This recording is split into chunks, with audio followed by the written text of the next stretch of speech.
Bonjour, bienvenue sur la chaîne, je m'appelle Aurélie, voici Chicha. Aujourd'hui, on va faire 2 DIY avec de la cire. Donc on va utiliser ce pain de cire pour faire des bead wraps, qui sont des films alimentaires réutilisables et éco-friendly. Et avec des pastilles de cire que j'ai trouvées en magasin bio, on va fabriquer un déodorant maison et sans produits chimiques. J'ai chapitré la vidéo, donc s'il y a un DIY qui vous intéresse plus que l'autre, vous pouvez sauter directement à l'étape qui vous intéresse. Générique!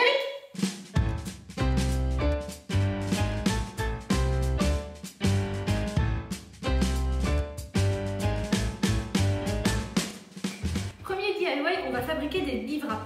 Donc les bead wraps, qu'est-ce que c'est? En gros, c'est un tissu en coton que l'on va cirer avec de la cire d'abeille et donc ça va servir de film alimentaire réutilisable. Donc pour faire ça, moi j'ai un bloc de cire d'abeille. Vous pouvez trouver facilement des pains de cire sur internet, mais vous pouvez aussi utiliser des pastilles de cire que l'on trouve en magasin bio. Si vous avez un pain de cire, la première étape, ça va être de le râper pour faire des copeaux. Donc pour ça, je prends une râpe à fromage. Voilà, et je fais des copeaux. Ça prend un peu de temps et c'est un peu collant. Là, j'ai râpé mon pain de cire pour fabriquer plein de copeaux d'avance. Voilà, donc ça se râpe assez facilement, c'est juste un petit peu collant. Si vous avez la flemme, vous pouvez directement acheter des petites pastilles de cire en magasin. Ensuite, notre tissu de récup. Donc vous pouvez prendre n'importe quel tissu, il faut juste que ce soit en coton. Donc vous pouvez récupérer des t-shirts, des vieux draps, ce que vous voulez. Donc moi j'ai récupéré des tissus de vieux draps donc en coton, comme ceci. Vous le repassez tout bien pour qu'il soit lisse. Ensuite vous allez le découper avec des ciseaux crantés. C'est important parce que ça va permettre que le tissu ne s'effiloche pas. Et donc on coupe au plus près des bords pour pouvoir avoir un joli carré sans faire trop de pertes. Bien sûr vous le coupez à la taille que vous avez besoin. Et vous pouvez prendre le tissu que vous voulez, donc vous pouvez prendre des draps, des vieux t-shirts. L'important c'est juste que ce soit en coton.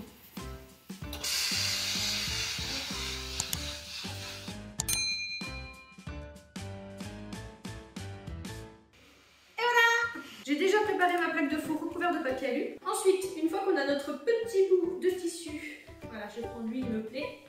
On le pose délicatement sur la plaque. Ensuite, on met les petites pastilles de cire dessus. Donc là, il faut en mettre suffisamment pour que ça recouvre le tissu, mais il ne faut pas en mettre trop. Parce que si vous en mettez trop, ça va être vraiment trop imbibé. Voilà, mais soyez quand même généreux, il faut que ça recouvre parce qu'en fondant, ça doit imprégner tout le tissu. Voilà, donc là j'ai une quantité qui me semble satisfaisante. S'il faut, on complétera. C'est très simple, on va juste le mettre au four à 80 degrés pendant 5 minutes parce que ça fond très vite. Et ensuite, en le sortant, on va le retirer immédiatement parce que pareil, ça se fige aussi vite que ça fond. Donc 80 degrés, 5 minutes. Voilà. Voilà. Donc ça sort du four. Alors là il faut être assez réactif. Donc on voit qu'on n'a pas besoin d'en rajouter. Juste les bords sont légèrement plus clairs mais c'est pas très grave. Et là ça sèche assez vite.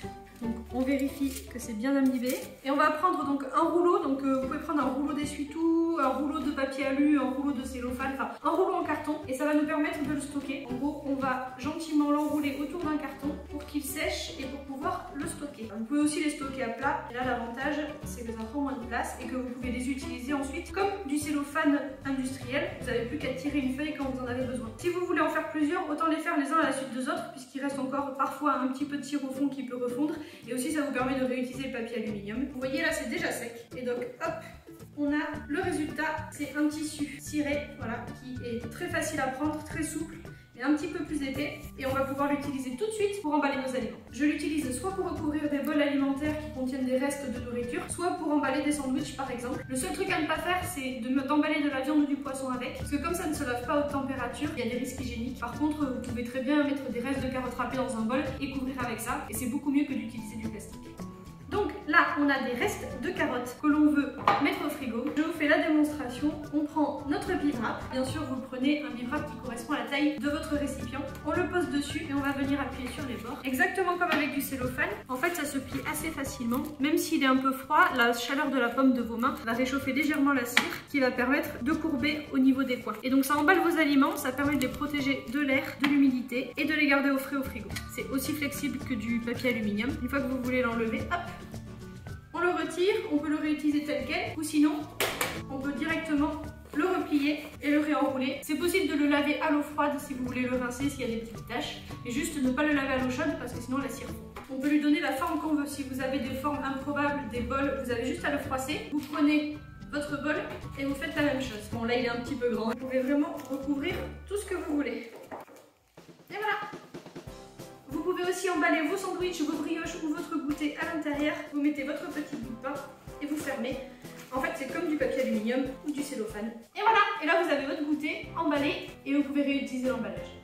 DIY numéro 2, on va fabriquer un déodorant en stick entièrement fait maison à base de produits naturels. L'idéal pour ça, c'est de réutiliser un vieux stick de déodorant de supermarché dont on a gardé le mécanisme. Donc ça, c'est l'idéal. Sinon, vous pouvez en acheter sur internet. Donc ça coûte 2-3 euros. Je vous mettrai des liens dans la description pour en trouver. Et si vous n'en avez pas et que vous n'avez pas envie d'acheter un tube pour votre déodorant, vous pouvez aussi le mettre dans un petit moule en silicone, style moule à cannelé ou petit muffin, pour pouvoir avoir une forme utilisable telle quelle. Donc pour les ingrédients, on va utiliser du bicarbonate de soude, de la fécule de maïs, de l'huile de coco et évidemment de la cire d'abeille et des huiles essentielles pour parfumer. Si vous le souhaitez, vous n'êtes pas obligé d'en mettre. Pour le bicarbonate de soude, l'idéal c'est d'utiliser un bicarbonate de soude à usage cosmétique que vous trouvez en pharmacie ou en magasin bio, parce que les grains sont plus fins, c'est moins irritant pour la peau. Et si jamais vous n'en avez pas comme moi, vous pouvez utiliser du bicarbonate de soude alimentaire que vous allez mixer. Ça va vous faire une poudre très fine, un peu comme du sucre glace, et là ce sera mieux pour faire votre déodorant. Là c'est pareil, les huiles essentielles, faites attention. Dans l'idéal, essayez de les prendre bio pour usage cosmétique pour éviter les irritations, et faites attention si vous avez des allergies parce que ça peut être très irritant. Et ça vous n'êtes pas obligé d'en mettre, et pareil vous pouvez parfumer selon vos goûts, selon vos envies.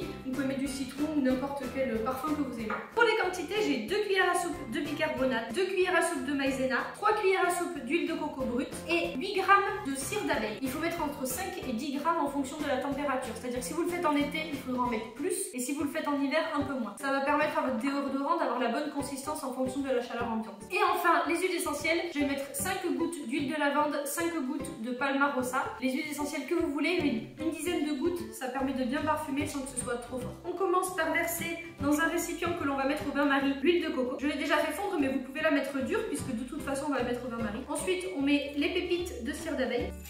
Ça, on va le mettre à faire fondre au bain-marie. Donc on chauffe tranquillement. Maintenant, on va rajouter le bicarbonate. Hop. Et la maïzena. Et on mélange.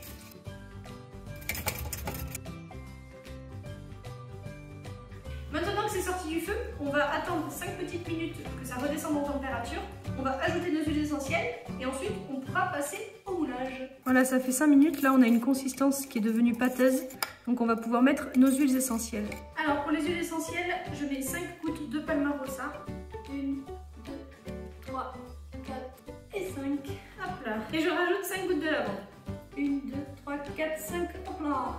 Donc pour avoir fait plusieurs essais, l'idéal c'est 10 gouttes pour que ça sente bon et que ce soit pas trop fort. Après, selon vos goûts, vous pouvez en mettre plus ou moins. Ensuite, on mélange bien.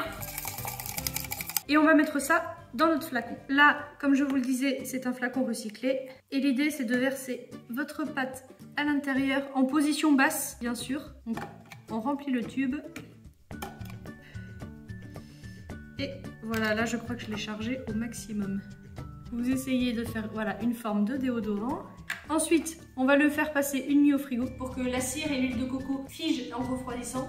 Ensuite, vous pourrez le garder à température ambiante. Avec la quantité d'ingrédients que je vous ai donné, ça permet d'en remplir soit 2 petits, soit un grand. Si vous reste de la pâte ou si vous n'avez pas de tube en plastique, vous pouvez mettre dans des petits moules comme ceci et vous aplatissez un peu avec une cuillère pour que ça prenne bien la forme. Pareil au frigo, et en durcissant, ça vous fera un petit bloc de déodorant que vous pourrez utiliser. Donc, une fois qu'on l'a sorti du réfrigérateur, voilà ce que ça donne. Ça nous fait un déodorant.